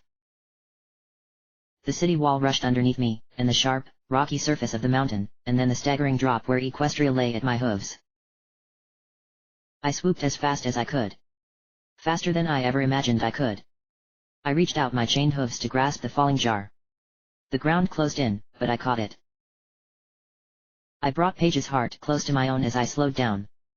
Finally, not far above the forest at the base of the mountain, I managed to stop, and I cradled Paige close. No cracks on the jar. She was still alive. The heart lit up with red light at every beat. They came slowly now, the glow fading. But I had her. Her heart may have been weak, but mine pounded away. Stop! Yelled a royal guard. An entire squadron descended around me. You will come W. My name is Swift Sweep, I said, of the Equestrian Bureau for State Security. I looked into their eyes, one by one, and saw each of them fly a little backwards. Without wasting another word, I turned upwards. I flew up the mountain and into the city and down the hole that led to the star swirl the bearded wing. There Celestia stood waiting for me, a dozen guards surrounded the limp body of Nightmare Moon, their spears turned towards her. The fools trembled at every weak twitch of her eyes. I sat down in front of Celestia, placing my hooves around the jar. Her horn came alive, and I felt a gentle pull at the jar. She could easily have torn it away from me, but instead wished that I let go on my own accord. I would not do that, her piercing, judgmental stare could not make it otherwise. Explain yourself, she demanded. Her chin was so high, she could barely look me in the eye. The name of the filly whose body Nightmare Moon inhabits is New Page, I said. She is not innocent. In fact, she is directly responsible for the events that transpired here. Celestia raised a brow. So she deserves to die. Yes, Your Highness. She does. But the ultimate blame rests with me. I could have stopped her, yet instead I chose to disregard direct orders and fly in the face of everything the EBSS stands for. I have put the very future of Equestria in danger over a personal whim. I took a moment to look through the room. It appeared the royal guards have already scraped together the remains of Priestess Nyx, as they have rounded up the bodies of Prophet Nye and my dear friend Lullaby. A group of ponies in white coats tended to a still unconscious river flow in the corner. I looked up, at the ceiling that was no longer there. I turned to the trashed shelves and destroyed floor in the wake of Celestia's punishment of her sister. All of this could have been prevented, I continued, if only I had done my job. If only I had locked this young, ignorant filly in a cell to rot for the rest of her life. But I didn't. Over my investigation of New Page, I have found out that I am her. I glanced at Nightmare Moon. She started at me intently from beyond the spears turned her way. I am the reason New Page was born. I could not find it in my heart to turn her in, Your Highness. The pull on the jar strengthened, I needed both hooves to keep it in my grasp. I joined the EBSS because I believed in you, Your Highness. I still do. I genuinely believe you will bring about a new era of harmony and prosperity. I believe you are better than the nightmare. Enough, said Celestia, her magic tearing the jar away from me with a flare of her horn. I've performed countless heinous acts in your name because I believe in your greater good. I've done it all like the good dog I am. I did it so that Princess Celestia wouldn't have to. Celestia put the jar down and placed her hoof on it. Look at what your hooves have wrought. You dare patronize me? Please, Your Highness. I know you can cleanse New Page's soul without resorting to. I looked at the jar, and the weakly beating heart within. Celestia pulled it closer to herself. I know because you've done it to me, as you've done it to all of us. She does not need to die. Celestia gave me a stern glare. She might die regardless. But she might not, I replied. Please, give her a chance. Like you've given us. By your own admission, she said, this filly is responsible for unshackling the most wicked monster who had once sought to topple our beautiful Equestria. By your vow to serve me, you have no right to care what happens to her. I care because I'm tired, Your Highness. I had to swallow, my throat ran dry. I have served you for 20 years, and your sister before that. I've grown tired of being a dog. I am tired of being the bad stallion who takes daddy away. I made sure to look resolutely, chastisingly in her eyes. Rare it was that some pony stared directly into the sun. I don't know about you, Your Highness, but My voice caught. I don't. I felt tears swell in my eyes. But no, I refused to cry. I would not break down. I blinked away those stray tears and stared down the mighty princess of the sun, my pride overpowered my fears. And for just a moment, the fraction of a second, I saw a glint of compassion in her eyes. Princess Celestia, I don't want to be a monster anymore.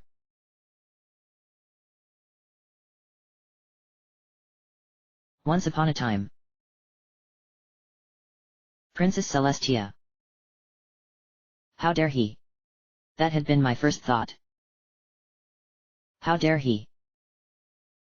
I turned around, leaving the heart for the fool. He could have it if he so desperately needed it. Oh, what I would have given to kill Nightmare Moon, to rid the world of her blight forever. But I was not like her. The children of the night thought that killing innocents was an acceptable sacrifice for a brighter future. I would not prove them right by doing the same. I called upon the power of the sun to banish the spirit of Nightmare Moon. New Page's body writhed in agony, every last muscle contorted and all of her being burned from the inside with the might of sunlight. I burned a path through the space beyond spaces, and the elements of harmony reclaimed Nightmare Moon's wretched soul, sealing her back into her heavenly tomb. In her last moment under the skies, Nightmare Moon swore she'd return. She would return, and she would kill me. I would be waiting. An enormous cloud of black smoke poured from New Page's mouth, swirling and swelling in the air. The light drove it out of the archives and up into the sky through the clouds and the space that divided Equestria from the heavens above. There her prison awaited the rogue spirit. As the mare in the moon reappeared on the moon's surface, I wished she had never returned. The mare in the moon never disappeared on that night, not for a second. It did not, because I declared it did not. The EBSS was quick to quell rumors to the contrary spread by foolish ponies. I would strike that hateful night from my mind, or if I could not, I'd strike it from the pages of history. For such is the way of the heart, so impulsive and spiteful one moment, and longing and regretful the next. Oh, what I would have given to see my beloved sister, to dance again with her across the heavens.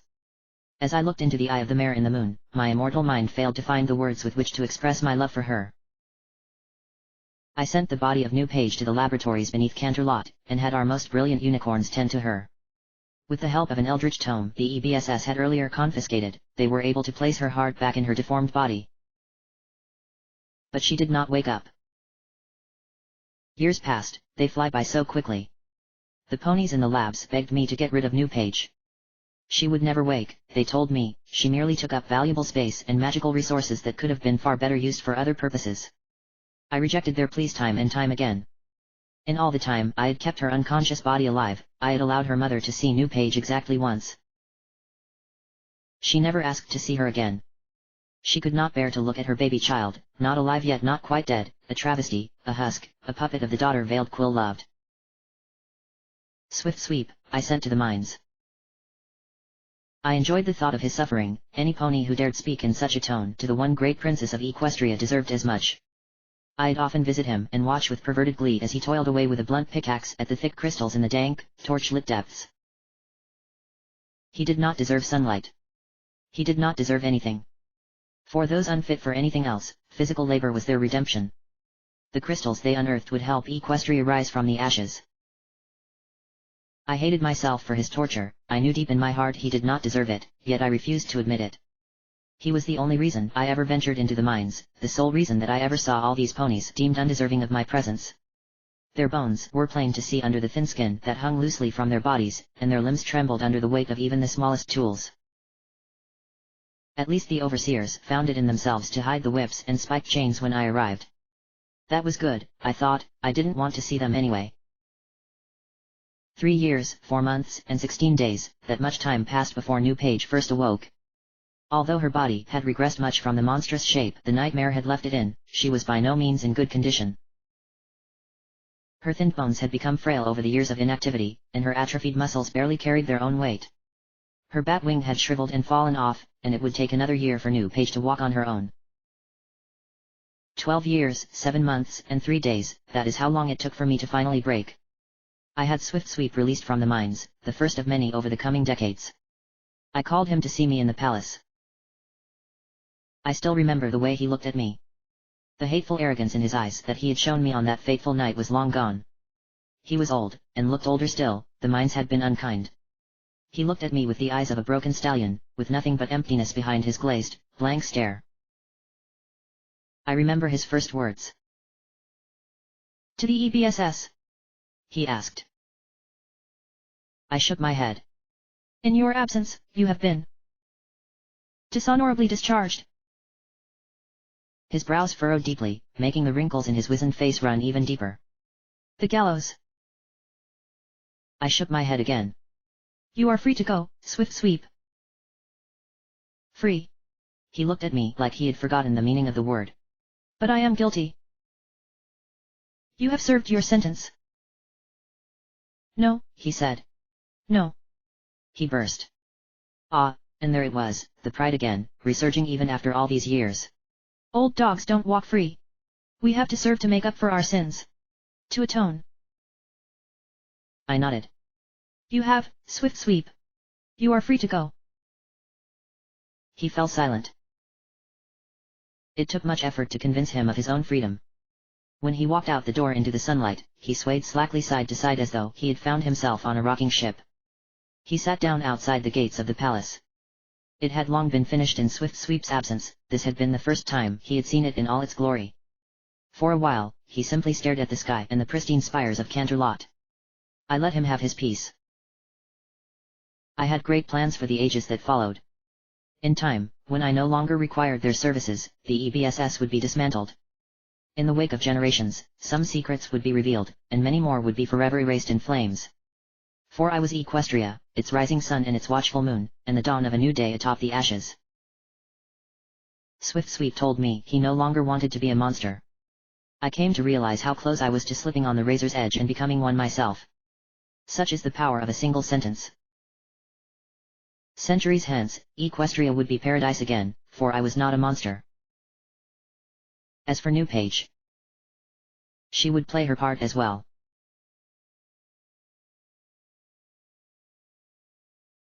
New Page. Most of that fateful night was a blur. Celestia had removed a part of my very soul. She shattered my mind, and when I picked up the pieces, I found memories I had never had before. Tiny pieces, scraps, half-thoughts appeared and faded every time I closed my eyes. I was cold. Always, perpetually cold, ever since the fragment of Nightmare Moon's soul left my body. Somehow I could never feel whole again. I had grown too used to it, I suppose. Over the decades, however, I adjusted to the emptiness. I never dreamed of the mare in chains again. Yet even in Nightmare Moon's absence, her thoughts and feelings ate themselves into my mind. The fires of her anger had burnt out, and in the embers remained only loneliness. I no longer feared her, neither did I hate her. If anything, I pitied her. I found my little rat hole in the mountainside untouched after being released from the labs. Celestia had seen to it that it was not disturbed. The first thing I did, I remember, was fish out memoirs in the night from under my bed. I recognized these names now: Every Night Guard, Night Song and Crimson Cascade and Silhouette and Dusk and Caverns and Crescent Strike and all the rest. I saw their faces before me when I closed my eyes. When I pictured Crescent Strike in my head, he stared right back. Something about him made my heart flutter. For a long time, I could not tell what it was. Mama visited me, of course. She would have cried all day on my shoulder, but I told her it hurt. She cried clutching the pillow instead. And it was then, when we were having dinner, that I looked into her eyes and realized why the name of Crescent Strike resonated with me so. My spoon fell from my hoof, splashing the soup and clattering against the bowl. Mama asked what was wrong. But there was nothing wrong. In hindsight, it had been obvious. But I was busy. I had many lost years of studies to catch up on. I even got a job in the Canterlot archives, and over the years I rose in the ranks. Eventually, I could peek into scraps of confidential information that confirmed my old suspicions. The logs of Project Bookworm were most eye-opening. Apparently, the scrying crystals had never been removed from my apartment, not even after I had moved out. Their signals slowly waned through the years until, one by one, they gave out. They'll give some pony a proper fright, I figured, when the obfuscating enchantment fades and the gems become visible. I don't think I was supposed to get my hooves on the files of Project Heartbreak, but Celestia thoughtfully looked the other way. I never sought him out, however. Not for a very long time.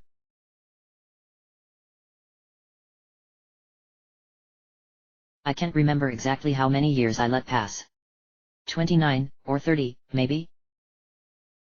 A letter arrived that bore the seal of Princess Celestia. At first, I thought it was a joke. I soon realized how foolish that was, of course. The letter had in it a request, a private assignment of the highest order directly from the princess herself. It was late in the afternoon that I climbed to the peak of Canterlot Mountain. Even the beautiful spires of the palace did not reach so high. I cursed that my lone wing was unable to carry me. But luckily, I had managed to train my legs enough to make the trip. Atop a rocky outcrop that overlooked the world, there sat an old, grey Pegasus. I don't think he heard me come. His attention was focused solely on the canvas that stood before him, and the brush that stuck out from his mouth. He dipped the brush in paint, then drew another line across the canvas. Somehow, his painting of Equestria seemed even more beautiful than the real thing. It is lovely, I said. His ears fluttered, and he turned to face me. The moment our eyes met, he quickly turned away and hung his head. Gently, I placed a hoof on his shoulder. His wings fluttered in fright. I know, Swift, I whispered. I know. He didn't turn. I'm sorry, he muttered around the brush between his teeth. He pretended to work on the painting, but I saw that the tip of the brush did not touch the canvas at all. I was wondering if you could help me. Meekly, he looked at me. What could I do for you? His gaze fluttered, looking here and there, never able to look me in the eye for more than a second or two. I have been given a task by Celestia, I said. I am to write a history book. I snorted, unable to keep a straight face. My mane fluttered in a gust of wind, and I had to throw it over my shoulder. Well, not a real history book. A simplified account, if you will. Something for the children of generations to come. And something that underplays the horrors of true history while shining Celestia's image, but I could not say that out loud. He turned back to his canvas, dipping the brush in paint. I'm afraid that I don't study history. I chuckled. It's not like that. Like I said, this is for children. It's going to need illustrations, and, well, I've heard your paintings are among the most beautiful Equestria has to offer. I am certain you could help me. He didn't answer, instead pressing his brush into the canvas, circling it around inside the sun. He added orange, yellow, a touch of red, and subtle shades I did not know the name of. I enjoyed watching him work. When he was done, he leaned back a little to look at the whole picture. His eyes scanned the great equestrian vista below us, and he nodded to himself. You really think? He mumbled without turning. You honestly say that I could help you? Yes, Swift. Slowly, he turned to me. He sniffled. A tear rolled down his cheek, and then another. The old, wizened stallion broke down crying in front of me, and his wavering lips formed a smile as he nodded and kept nodding, on and on. It would be my honor, he said.